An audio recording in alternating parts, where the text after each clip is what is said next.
श्री सद्गुरुदेव भगवान की जय। श्री रामचंद्र भगवान की जय। गुरुर्ब्रह्मा गुरुर्विष्णु गुरुर्देवो महेश्वर।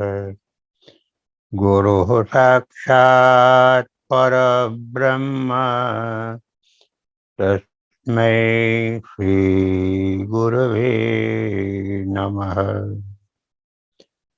नीलाम्बुजश्यामलकोमलाङ्गं सीतासमारोपितवामभागम् पाणौ महासायकचारुचापम् नमामि रामं रघुवंशनाथम्। श्री सद्गुरुदेव भगवान की जय। श्री सद्गुरुदेव की सन्निधि में पंचम भाग का पठन हो रहा है। ये गुरुदेव के विभिन्न स्थान पर दिए गए हुए प्रवचनों का संकलन है और कुछ घटनाएं भी उसमें है। आज गुरुदेव कभी कभी कोई दोहा भी बोल देते थे, बीच में छोटी छोटी बात भी हो जाती थी। तो आज एक दोहा गुरुदेव ने कहा और उसका अर्थ भी बताया। कनक कनक सी सौ गुनी मादकता अधिकाय, वो खाए बहुरात है, वह देखे पाए बौराय। कनक એટલે સોનું અને કનક ધતુરાને પણ કે જેનો નશો ચડે છે। બે અર્થ થાય છે। ધતુરા ખાને સે બૌરાત, માણસ જુમવા માંડે, બૌરા જાય, નશો થાય। અને કોઈની પાસે સોનું એટલે કે સંપત્તિ વધારે આવે તો પણ એને નશો આ જાય, બૌરા જાય એટલે અહંકાર થઈ જાય। જો વધારે સંપત્તિ વધી જાય તો અહીંયા બે અર્થ થાય છે। વહ દેખે પાય બૌરાય।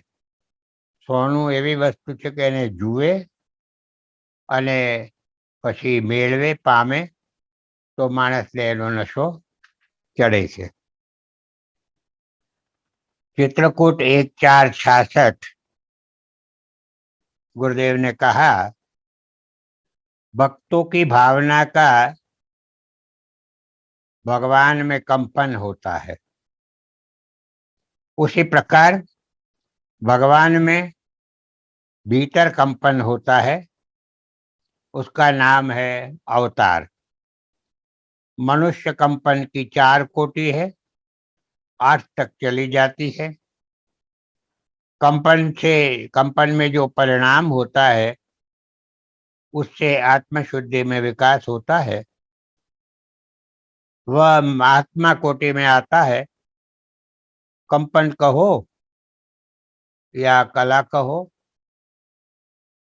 जिसमें 12 कला हो जाती है तो वो मनुष्य सिद्ध महान हो जाता है।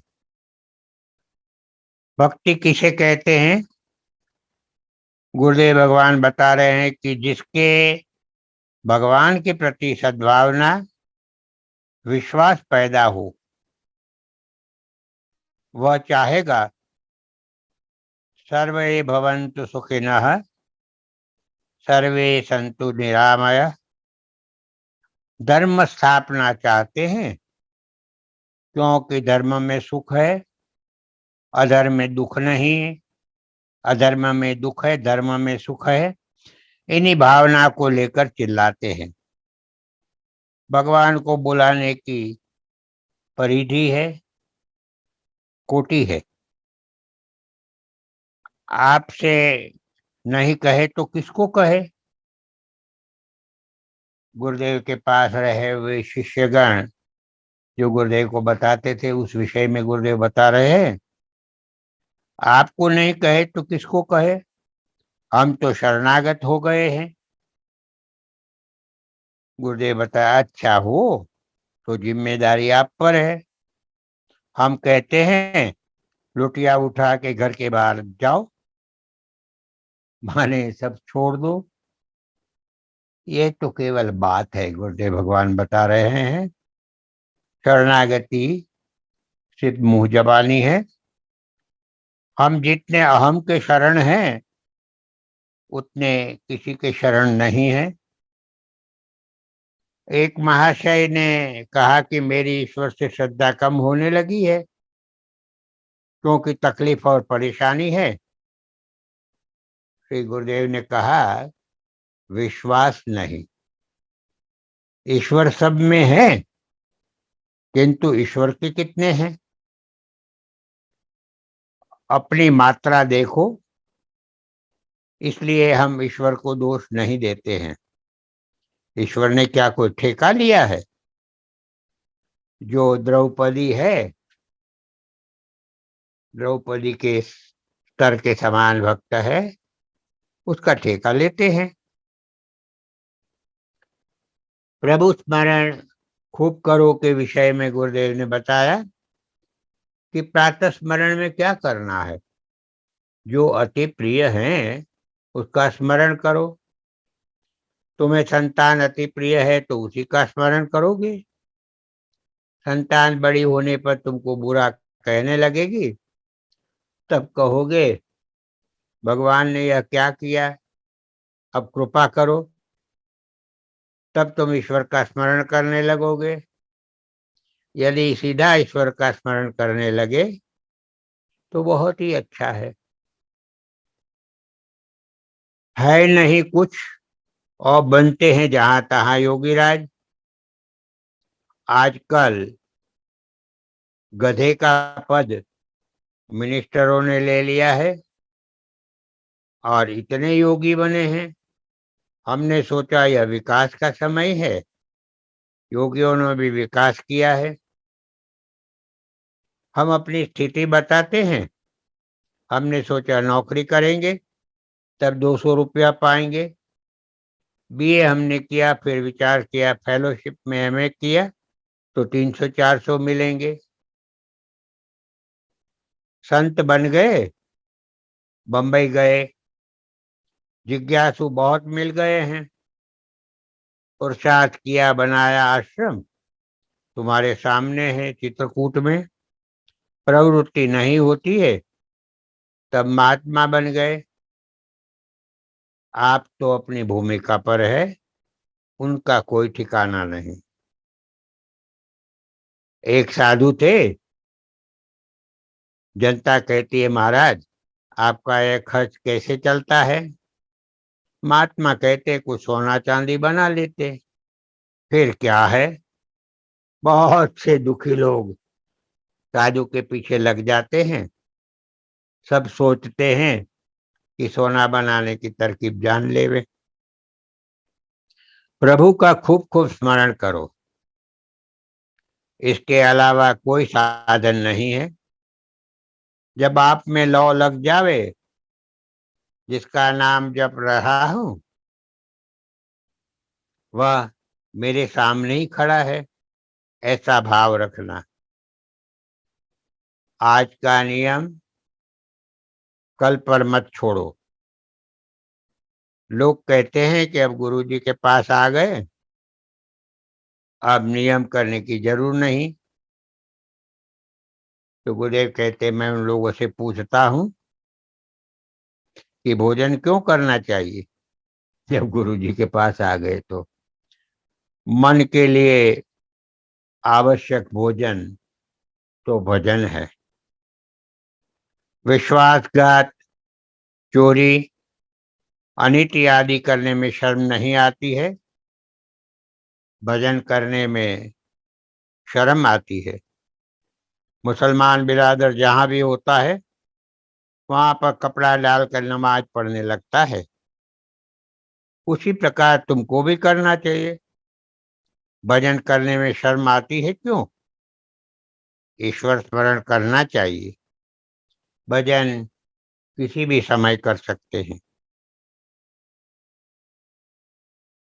रीवा नरेश और वहाँ मैहर के संत की एक घटना गुरुदेव बताते हैं। साधु मोरी पर लघु शंका को बैठे, सिर पर टोकरी में भगवान थे। ये घटना रसरंग मणि जी महाराज थे रीवा में। वो त्रिवेणी स्नान करने के लिए इलाहाबाद जा रहे थे संगम पर। तो घोड़े पर रीवा नरेश निकले थे। दूर से उनको देखा कि ये तो रसरंग मणि जी महाराज लगते हैं। उनके लिए बड़ा श्रद्धा भाव था रीवा नरेश को। जब पास में आए तो देखा कि उनके सर पे तो टोकरी भी है जिसमें ठाकुर जी विराज रहे हैं, और महाराज जी ने लघु शंका करने के लिए बैठे थे। तब वो टोकरी सर पर ही रही थी।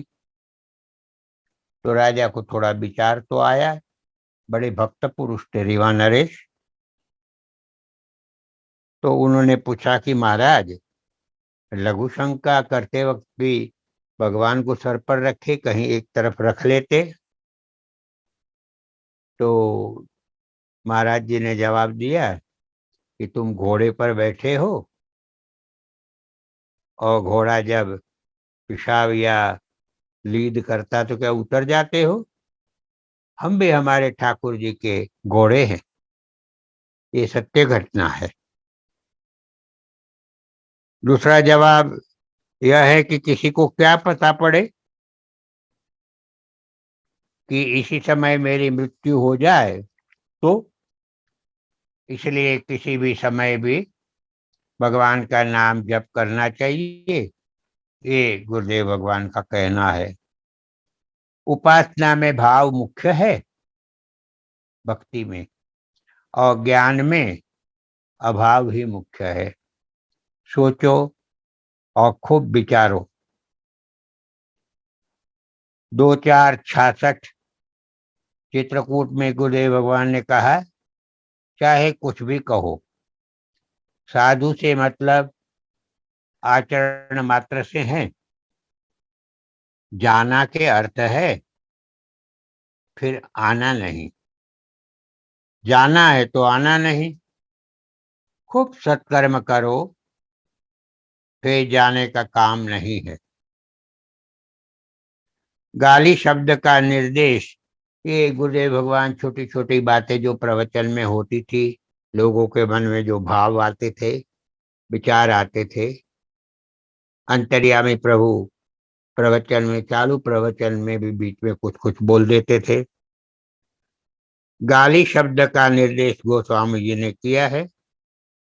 अबे तबे दबे आदि। रे नृप बालक, वे रे गाली है। तो रामायण में लक्ष्मण जी कहते हैं, गाली देवत न लागे शोभा। इतना द्रव्य का संग्रह क्यों? भूखा आदमी को शेर के बराबर, सिंह के बराबर समझो। अन्नपूर्णा देवी जी काशी में है, वह सबको भोजन देती है। दरबार में कोई भूखा नहीं रहता है। प्रारब्ध में जो है मिल जाए, उसका उपभोग करो। हम एक बार अन्नपूर्णा देवी के मंदिर गए, भूखे बने रहे। देवी जी हमें खाना देगी।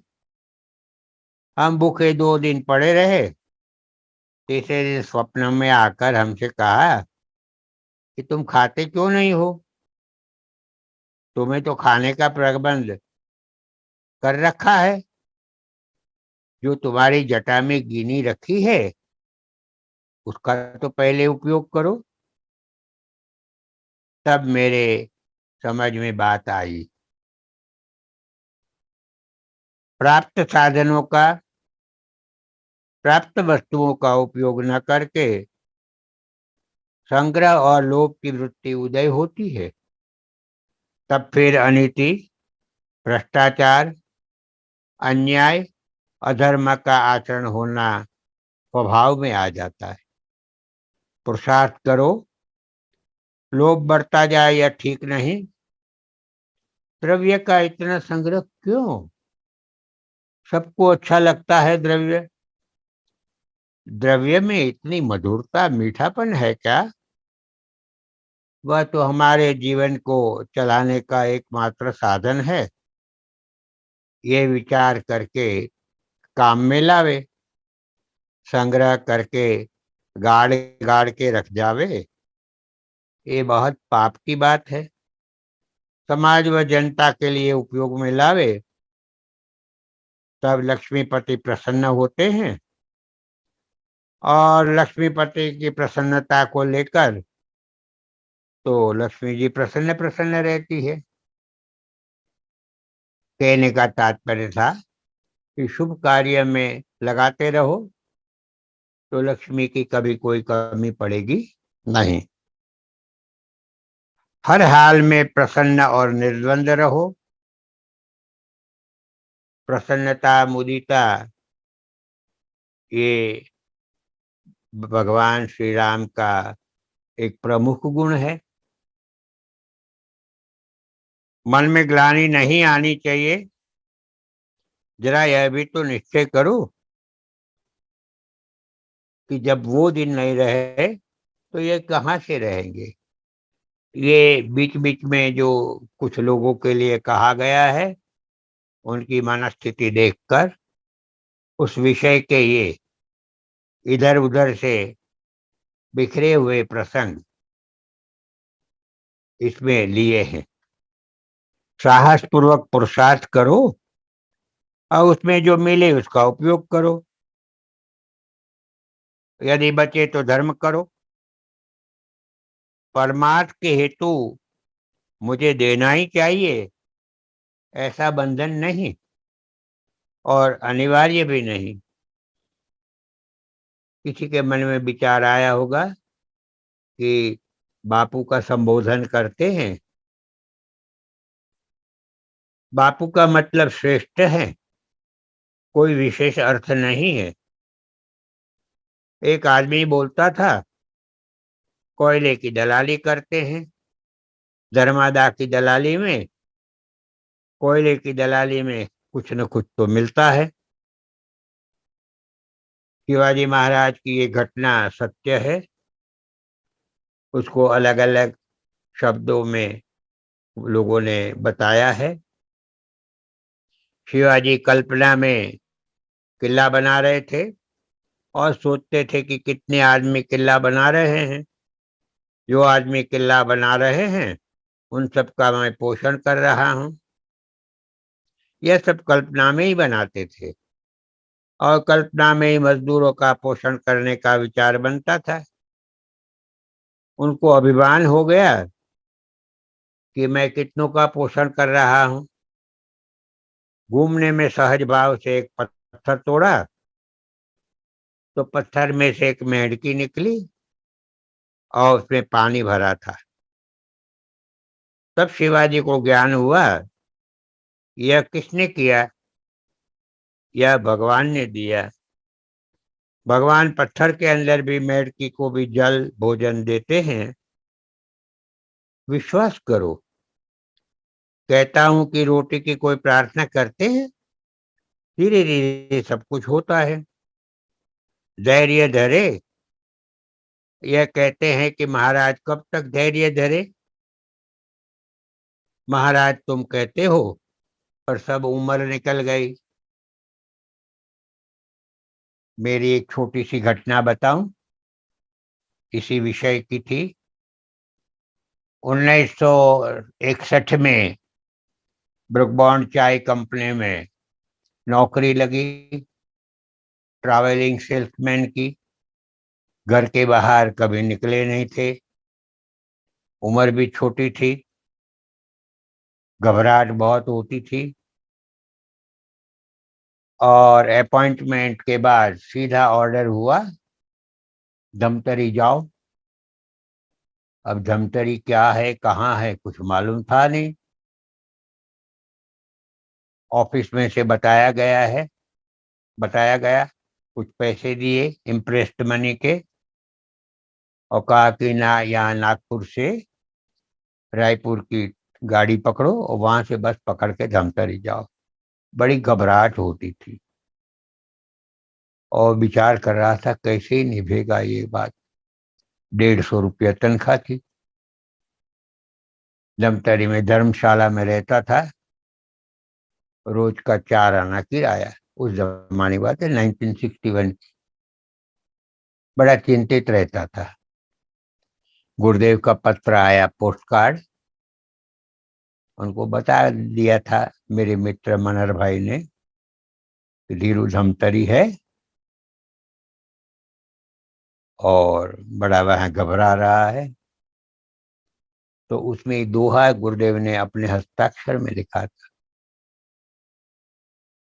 धीरू धीरज के धरे, हाथी मन भर खाए, चींटी तो दिन भर फिरे, तिनका मिले अघाय। बापूजी रिटायर हो गए थे, छोटे भाई बहन थे। मन में भावना थी कि मैं भी कुछ मदद रूप हो जाऊं पिताजी को। एक और पत्र में दोहा गुरुदेव ने लिख के भेजा था, धीरे धीरे धीरिया, धीरे सब कुछ हो, माली सींचे 100 घड़ा, रुत आवे फल हो। समय समय पर सब बात होती है, धैर्य को धारण करना चाहिए। सुनो, बीच में और गुरुदेव ऐसी घटना इसमें सब बिखरी हुई लिखी है। जलंधर नाथ एक साधु थे, उनको जलंधर एक प्रकार का रोग हो गया। 4-5 वर्ष रहा और रोज उसी मार्ग से जंगल में लकड़ी लेने जाते थे और रोज वही दवा दिखती थी। रोज जो दवा थी जलंधर रोग की, वो देखती थी। तब एक दिन दवाई बोली, बाबा जी कहाँ जाते हो? जलंधर बाबा बोले कि जलंधर हो गया है तो जंगल जाता है। इसको जलोदर भी कहते हैं। पेट में पानी बहुत भर जाता है। इतने में दवाई बोली, अरे बाबा, मुझे आप खा लो, आप ठीक हो जाओगे। तो बाबा जी ने कहा, अच्छा, तू आज बोली? मैं तो कई साल से यहाँ से गुजरता हूँ, इसी रास्ते से। अब जब मेरा भोग पूरा हो गया रोग का, तब तू कहने आई। आज दिन तक कहाँ थी? रोज से मैं तेरे पास से वर्षों से निकलता था, कभी तूने नहीं कहा। अब तेरा क्या भोग करूंगा? अब तो मेरे रोग का भोग जो है वो पूरा हो गया, समय आ गया है। तो गुरुदेव यहाँ कहते हैं, जब भक्त लोग गुरुदेव को प्रार्थना करते हैं, शिकायत करते हैं, जब प्रारंभ समय आ गया है, आप कहते हैं गुरु जी हमारे भोग कष्टों को मिटा देते हैं, धैर्य धारण कराते रहते हैं और वो प्रेम से उसको भुगता देते हैं, कष्टों को मिटा देते हैं हमारे गुरु जी। तो ये नहीं, भगवान सबको देखते हैं और सबको जानते हैं। आप लोग कहते हैं कि जमुनादास जी का कैंसर ठीक हो गया। मैं कहता हूं कि एक युवा लड़का चला गया, उसको मैं बचाना चाहता था किंतु कुछ नहीं कर सका। जो निश्चित वस्तु है उसमें क्या होवे? जो विधान में लिख दिया है वह न राई घटे न तिल बढ़े। रह रे जीव निर्द्वंद। जमनादास जी का उठना निश्चित था। मन की वृत्ति पर इतना अधिकार हो कि हर एक स्थिति में शांत रहे। एक और उदाहरण गुरुदेव ने दिया। एक बाबा ने एक साधु को श्राप दिया कि कामधेनु मर जाएगी। अब उस गाय से दूध आदि का प्रबंध होता था। अभिशाप के कारण गाय मर गई। दूसरे दिन बाबा जी फिर साधु के पास आए। तब भी बाबा जी ने देखा कि साधु पूर्णतः प्रसन्न। गाय मरने का उन्हें कोई दुख क्लेश नहीं है। साधु जी को बाबा ने पूछा कि गाय कहाँ। साधु ने कहा गाय तो मर गई। अच्छा रहा, घास आदि का एक झगड़ा टंटा खत्म हो गया। फिर बाबा जी ने सोचा कि इनके पास ये चेला है, वह सब काम करता है, इसलिए उनको दुख क्लेश नहीं हुआ, इसलिए इस चेले को खत्म करूं। बाबा जी ने चेला को श्राप दिया सो वह भी मर गया। फिर बाबा जी साधु के पास आए। तब भी वह रोज की तरह प्रसन्नता से कहने लगे कि हमारा चेला नहीं रहा, ठीक रहा। उसको खिलाने पिलाने और उसकी सुख सुविधा की एक चिंता सदैव बनी रहती थी। उससे मुक्ति पाई। गाय भी न रही न चेला भी। अब अकेले प्राणी है, खूब आनंद रहेगा। गुरुदेव ये उदाहरण दे के समझा रहे हैं कि हर हाल में प्रसन्न रहे। जिस हालत में रहो उसमें सुखी रहे। प्रसन्न चित्त हर समय सुखी रहता है। स्वस्थ समतापूर्ण रहने का अभ्यास करना है। हमेशा निर्द्वंद, बिल्कुल निर्द्वंद होकर जीते रहो। जब तक श्वास है तब तक काम करना है। काम जीवन रहते अवश्य करना है। एक बात ख्याल में रखो, जीवन में किसी से विश्वासघात नहीं करना। बड़ी बुरी मृत्यु होती है।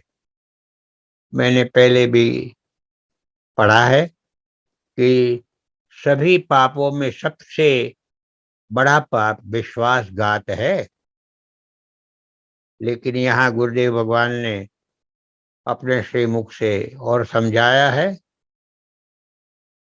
कि उससे बड़ी बुरी मृत्यु होती है। गुरुदेव ने एक प्रार्थना लिखी है, प्रभु प्रार्थना, जिसको भक्त लोग करीबन नियमित रोज करते हैं। उसमें प्रथम ही पद है। भगवान से प्रार्थना करते हैं, हे प्रभु अस मन कर दो, हे भगवान मेरा मन ऐसा कर दो। तो प्रथम ही पंक्ति है, मुदित रहे प्रत्येक दशा में। हर हालत में प्रत्येक दशा में मुदित रहे, हमारी मुदिता न जाए। तोष सुधार रस पावे। जो कुछ प्राप्त हुआ उसमें तोष संतोष, जो सुधा रस है, अमृत का रस है, उसको हम पावे प्रभु। हे प्रभु असमन कर दो। यदि भजन में चित्त नहीं लगता है तो भी भजन करना चाहिए। भजन से फिर चित्त लगने लगेगा। भजन में ना लगे तो उसको स्वाध्याय करने में लगाओ। यह भी पुरुषार्थ है। पुरुषार्थ सहित शरणागति को पूर्ण शरणागति बनाने को पूर्ण पुरुषार्थ करना है। जब भावना परिपक्व हो जावे तब भगवान आते हैं। इतना भगवान को दे डालो कि उन्हें वापस नहीं करना पड़े। शास्त्रों को सुनकर, संतों को सुनकर अपनी भूमिका के अंदर लेना चाहिए। तभी पूरा पड़ेगा, भूमिका खुद समझोगे। सुनो, गर्व अहम को मिटा देना यानी अपने को खत्म कर देना है।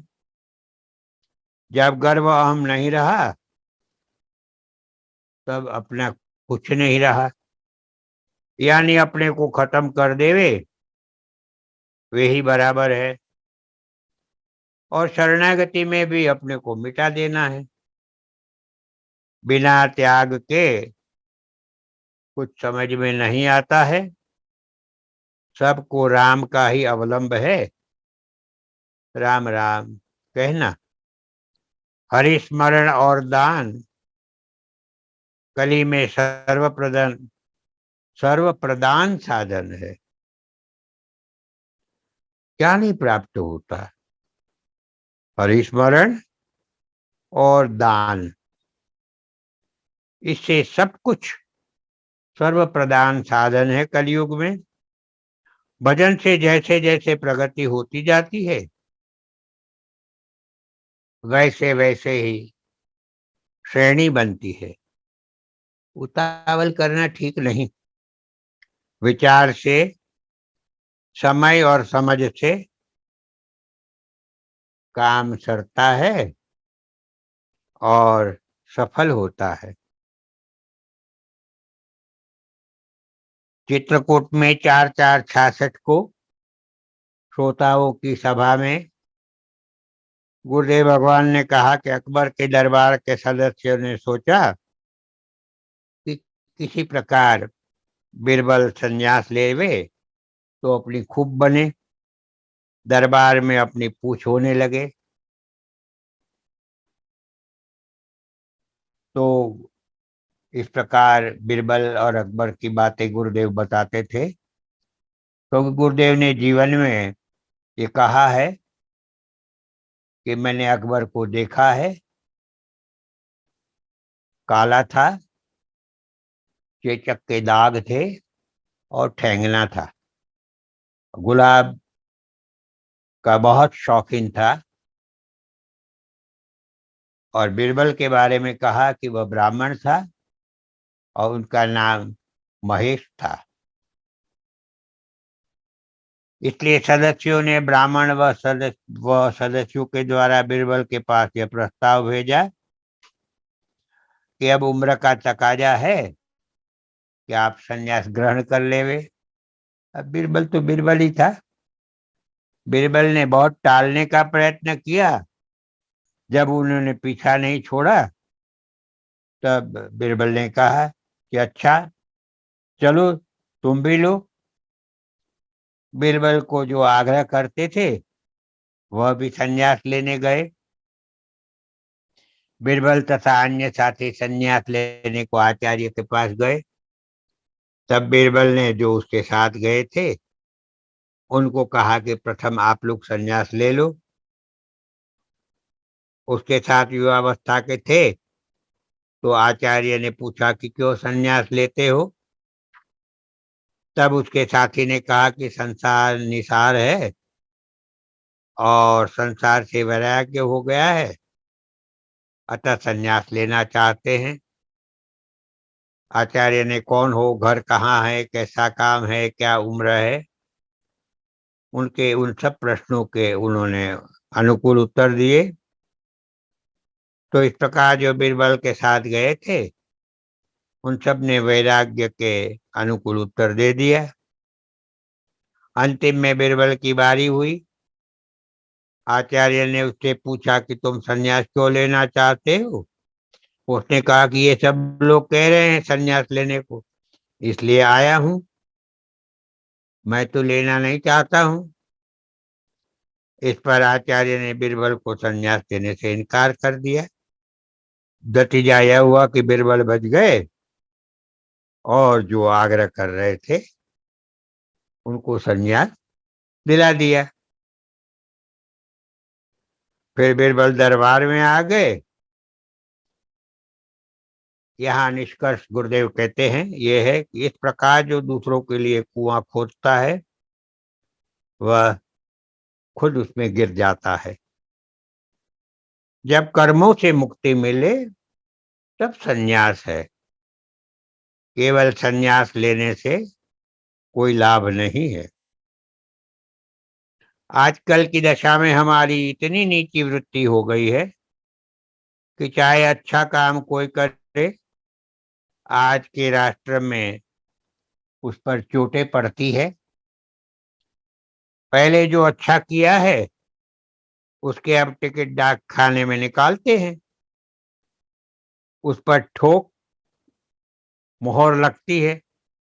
लाल बहादुर शास्त्री का पोस्टर निकाल दिया, देखकर दया आती है। अच्छा काम किया जिसने भी, टिकट पर फोटो बना दिया, पोस्टल टिकट निकाल दिया, उस पर मोहर लगती है, मुद्गर पड़ते हैं, मार पड़ती है फोटो पर।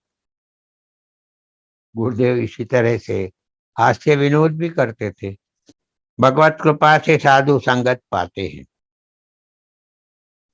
गोसाई जी ने कहा है, संत विशुद्ध मिलहि परितेहि, चित वही राम कृपा करिए।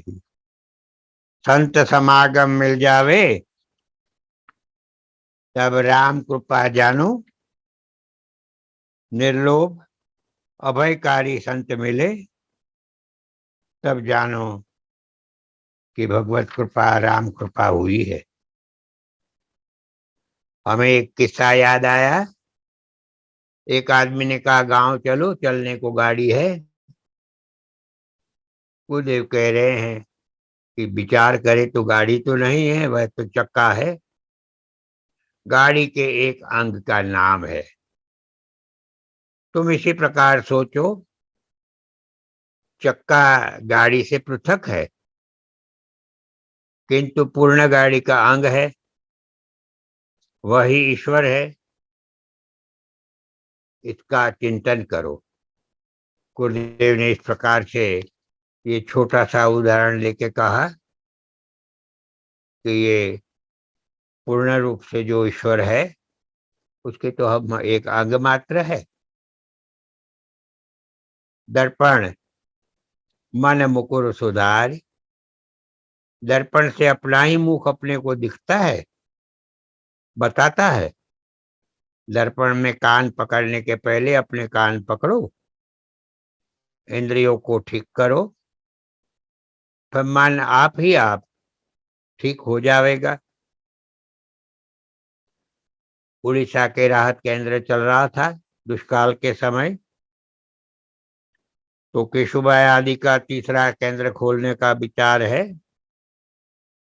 संभवतः यह 3-4 रोज में खुल जाएगा और 13-14 हजार आदमी भोजन करने लगेंगे, तो इनको संतोष हो जाएगा, जो सेवक लोग हैं उनको संतोष हो जाएगा।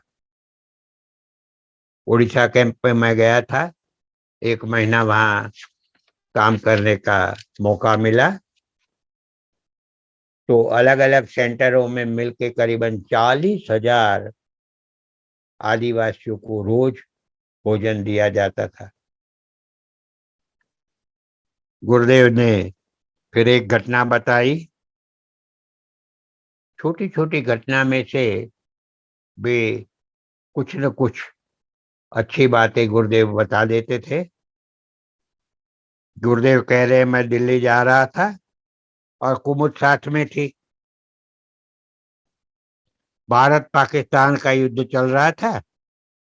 हमारे डिब्बे में एक बालक, उसकी माँ और मौसी के साथ में बालक था। हिंदी या पंजाबी परिवार होंगे। दोनों बहनें बातों में मग्न थी। बालक खेल रहा था, परंतु कुछ देर के बाद बालक खेल से उब गया, तो माँ के गले लगकर दूसरा खिलौना जो माँ ने संदूक में रखा था उसकी याद देकर उसकी माँ मांग करने लगा। लेकिन उसकी माँ तो बातों में मग्न थी, तो सुने कौन। परंतु बालक भी ऐसा हठी हो गया, इच्छित खिलौना उसको चाहिए ही, और माता तो सुन ही नहीं रही। बालक के पास में भगवान का दिया हुआ जो अचूक अस्त्र है, शस्त्र है अचूक, उसी का अवलंबन बालक ने लिया। जोर जोर से रोने लगा। अब माता को ध्यान देना ही पड़ा। बालक को गोदी में बैठाया, पुचकारते कहने लगे कि देखो बेटा, अब थोड़ी देर में दिल्ली आ जाएगा, तुम्हारे पापा जी आएंगे और संदूक में से खिलौना निकाल देंगे। परंतु ऐसी फुसलाने की बात से बालक के मन को संतोष तसल्ली माँ दे नहीं पाई। वह तो और भी जोर से रोने लगा और आखिर में उसकी माँ को बातें बंद रखनी पड़ी। और ज्यों ही खिलौना हाथ में आया मनचाहा, त्यों ही तत्काल बालक बिल्कुल चुप, आंखों से गिरते हुए आंसू भी बीच में ही रुक गए। गुरुदेव कहते हैं, इस पर मुझे विचार आए, भगवत साक्षात्कार की इच्छा रखने वालों के लिए यह घटना प्रत्यक्ष उदाहरण है कि कैसे साक्षात्कार होता है। बालक की तरह हठपूर्वक साक्षात्कार की ही जोरदार मांग भगवान से करो और देखो कि भगवान दर्शन देते हैं या नहीं। भगवान की सृष्टि में मनुष्य बहुत कम समय रहता है। वह तो अपनी बनाई हुई सृष्टि में ही बहुधा रहता है। आज एक घर, मनुष्य या वस्तु उनको अत्यंत प्रिय व सुखप्रद लगती है, कल वही के वही अत्यंत प्रिय, अप्रिय व दुखप्रद हो जाती है। तो क्या वस्तु बदल गई? नहीं, परिवर्तन वस्तु में नहीं हुआ है, परंतु हमारे अंतःकरण में हुआ है। अंतःकरण को नीची भूमिका में से ऊंची भूमिका में लेते जाओगे, त्यों त्यों आज की दुखप्रद घटनाओं में कोई दुख मालूम ही नहीं पड़ेगा। प्रत्येक में लघुता को ही देखने वाला लघु रहता है। अपनी आत्मा की सामर्थ्य को मर्यादित मत मानो।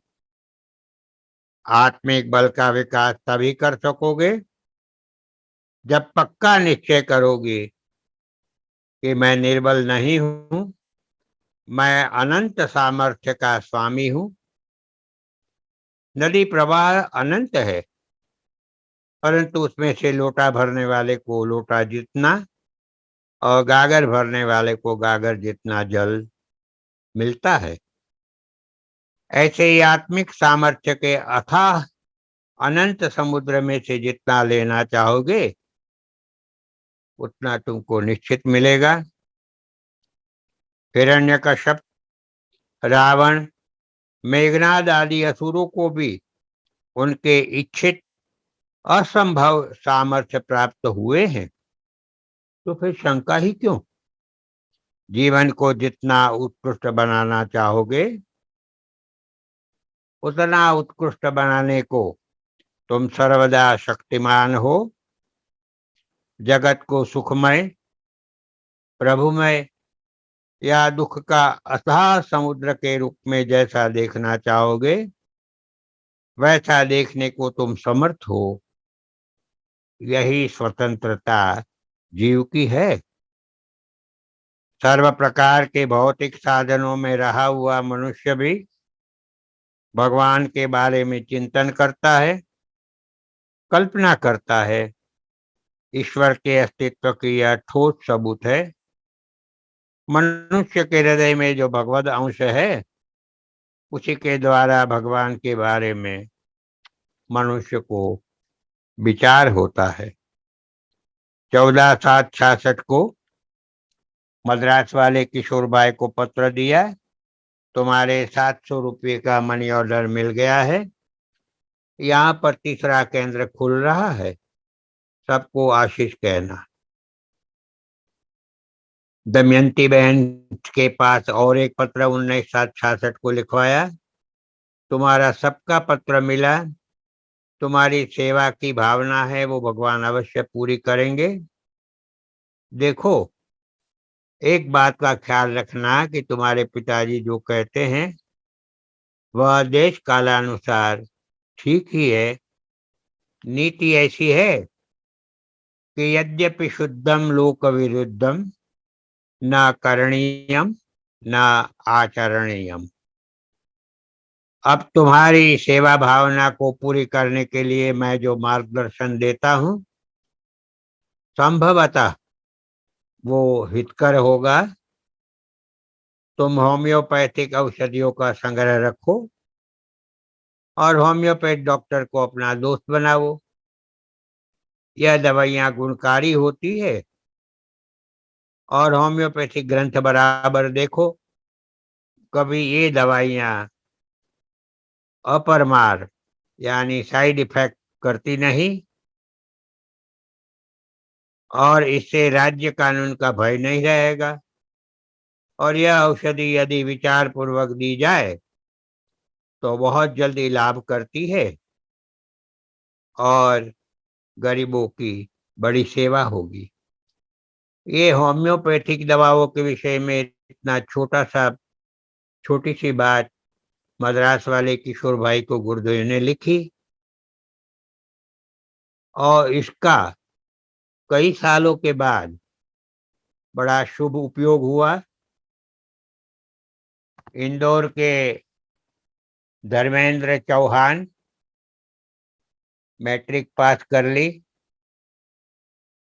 सोच रहे थे अब क्या करूं, कौन सी लाइन लूं, कहाँ जाऊं, बड़े दुविधा में थे। उस वक्त किशोर भाई ने उनको पत्र लिखा कि गुरुदेव ने होम्योपैथी के बारे में मुझे ये बताया था। बस एक छोटी सी विचार की बिजली धर्मेंद्र के दिमाग में हुई, प्रकाश कर गई और आज वो होम्योपैथी के बहुत सफल इंदौर के डॉक्टर है। और मुझे बताया था उन्होंने कि इंदौर के 4-5 एमडी डॉक्टरों का मैं फैमिली डॉक्टर हूँ। बड़ी क्रॉनिक रोग होते हैं, उसकी औषधियाँ गुरुदेव की कृपा से वो ठीक कर देते हैं। कुछ दवाइयाँ उनको गुरुदेव ने भी बताई थी बाद में कि इस दवाई का ऐसे ऐसे उपयोग है और आज वो सफल होम्योपैथी डॉक्टर इंदौर के हैं। कहाँ तो बीज बोया था और कहाँ धर्मेंद्र जी को उसका फल मिला कुछ सालों के बाद। श्री गुरुदेव ने एक घटना बताई इतिहास की कि दुआ नाम के राजा अयोध्या जी में हुए हैं। बाह्य दिखाव में बहुत ही बदसूरत थे लेकिन तीव्र मेधावी थे। महान भाग्यवान था। घोड़े की सवारी में अत्यंत पारंगत थे। एक बार रेजिमेंट के अफसर ने मजाक किया कि भगवान सुंदरता बांट रहे थे तब आप कहाँ थे? तो जट जवाब दे दिया कि तब मैं किस्मत की गली में किस्मत खरीद रहा था। देखिए कितनी बुद्धि, राजा बन गया मैं बाद में। गुरुदेव ने और एक घटना बताई। कानपुर में मेरे एक भक्त थे जब मैं अंसुईया जी में रहता था। उस समय के इस भक्त का नाम था चुनीलाल पुरुषोत्तम। उसको पक्का भ्रम जम गया था कि मैं कुछ खा नहीं सकता हूँ। एक बार मैंने सुबह से शाम तक उन्होंने जो जो जितना जितना पाया उतना ही सब इकट्ठा करवाया, उनके सामने तौल किया, जो पक्का 3.25 शेर हुआ, मतलब 6.5 शेर हुआ। आज के समय में 3.25 शेर पक्का माने 3.25 किलो। जितना पक्का भ्रम था उतना ही पक्का आश्चर्य उनके दिमाग में जम गया तब से बराबर बोलते रहते थे कि मैं तो पक्का 3.25 शेर पाता हूँ। पैदल भ्रमण करता था। तब द्वारका से जाते समय बरवाला से आगे एक छोटा देहात पड़ता था। उस देहात में तमाकू के व्यापारी खिमजी भाई थे। सब यात्रियों की, प्रवासियों की सेवा करते थे। सबको बीड़ी तमाकू भेंट में देवे। एक बार मैं वहां बीमार हो गया। कफ व सर्दी बहुत हुई थी। उन दिनों में छाछ ही पीता था। यहाँ मैं बताऊं कि गुरुदेव भगवान ने करीबन 5 साल सिर्फ छाछ ही पी थी और छाछ के अलावा कुछ पाते नहीं थे। तो खिमजी भाई बोले, बापू अभी मैं घर में से छाछ तपा करके गरम करके कुछ छोंक लगा कर आता हूँ। इतने जुकाम व कफ में बिना छोंक की छाछ ज्यादा ठंडी पड़ेगी। कुछ फलाहारी आटा डालकर छोंकी हुई छाछ कड़ी जैसी ले आए। मैंने पी। पहले ही घूंट में तमाकू के स्वाद व बास इतनी तीव्र मालूम हुए कि मैंने सोचा तमाकू की भेंट छाछ में भी दे ही दी। पी लिया, क्या करूं। श्री जगन्नाथपुरी के विषय में गुरुदेव भगवान कह रहे हैं कि श्रीपुरी तो कलयुग में प्रधान धाम है। सतयुग में बद्रीनाथ जी, त्रेता में रामेश्वर जी और द्वापर में द्वारिका जी। नीलाचल भगवान का यह स्थान है। शिखर छत्र को नील छत्र कहा जाता है। जहां तक इस छत्र का दर्शन होता है उतने क्षेत्र को जगन्नाथपुरी कही है। इस क्षेत्र की आकृति शंख के समान होने के कारण शंख क्षेत्र भी कहते हैं। शिवपुरी के महाप्रसाद की अत्यंत महिमा है। यहाँ पर कोई छुआछूत मानी नहीं जाती। इतना ही नहीं, अपितु व्रत उपवास में भी प्रसाद पाया जाता है। भगवत प्रसाद अन्न नहीं होता है, अपितु चिन्मय तत्व ही है। प्रसाद का निरादर कभी नहीं करना चाहिए। भगवत प्रसाद के सामने कोई नियम, व्रत, उपवास आदि की महत्ता बिल्कुल नहीं है। कुरुक्षेत्र के युद्ध के विजय पाने के पश्चात पांडवों ने श्री कृष्ण भगवान को प्रार्थना की कि प्रभु, स्वकुटुंब के और जन समूह के असंख्य मनुष्यों की मृत्यु इस युद्ध में हुई। इसका खेद मिटाने को तीर्थ यात्रा करने का विचार है। आप भी साथ में चलिए।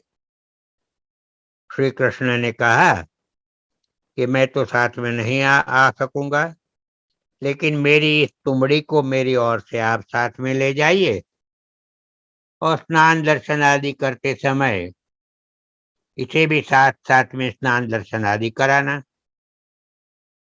पांडवों ने अपने साथ तुमड़ी को भी सर्व तीर्थों में स्नान दर्शन आदि कराए। फिर हस्तिनापुर आए। प्रजा ने अगवानी करी, बड़ा आदर सत्कार किया। नगाड़े बजे, सब कुछ हुआ। श्री कृष्ण आए, पूछा कि मेरी तुमड़ी को बराबर तीर्थ यात्रा करा दी है ना। भीम ने कहा, भगवान आपकी तुमड़ी को तो प्राणों के समान संभालिए और सब तीर्थों में सर्वप्रथम उनको ही दर्शन स्नान कराए हैं। पश्चात उनका पूजन करने के बाद हम दर्शन स्नान करते थे। श्री कृष्ण हंसे। फिर कहा कि अच्छा, अब तुमड़ी का 5 टुकड़े कर दो और आप सब एक एक टुकड़ा खा के देखो। कड़वा लगे तो थूक देना। लेकिन सर्व तीर्थों के स्नान दर्शन के से शायद मीठी मिश्री सी हो गई हो, तो क्या आश्चर्य। चखो तो पता पड़े। सबने चखते ही थू थू कर निकाल दिया। तुमड़ी तो कड़वी रही थी, उसमें तो कोई परिवर्तन नहीं हुआ था। श्री कृष्ण ने कहा कि इस तुमड़ी का अर्थ समझ में आया ही होगा। जो हृदय में परिवर्तन न होवे, काम क्रोध मोह न छूटे, तो सब तीर्थाटन भी व्यर्थ ही है। सच्ची यात्रा तो हृदय परिवर्तन ही है। ऐसे के लिए कहा है कि मन चंगा तो कसौटी में गंगा। ऐसे को फिर हरिद्वार काशी जाने की, चार धाम यात्रा करने की कोई आवश्यकता नहीं। समय सीमा पूर्ण होने को ही है।